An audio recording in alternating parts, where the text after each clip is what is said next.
ξένα έξω από το φωνάξετε την αστυνομία. Τιμά εσάς. Και το video το κάνετε. Όταν δεν αντιτίθεστε, συντάσσεστε κύριε Κωνσταντίνο. Από τους σοβαρά.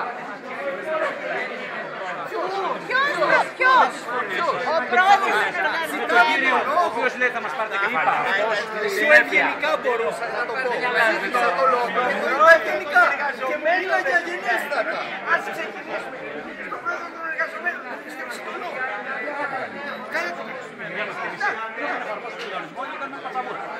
Ο κανονισμός έλεγε πρώτο θέμα. Δηλαδή, αν αυτό αποφασίσατε στο παράδειγμα, εάν βγει κάποιος και βρίσει κάποιον και είναι παρόν.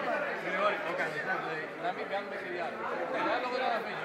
Όλο διάλογο. Μπράβο. Λέει σωστά. Ο διάλογος δεν είναι όταν μιλάει ο Πανάστα.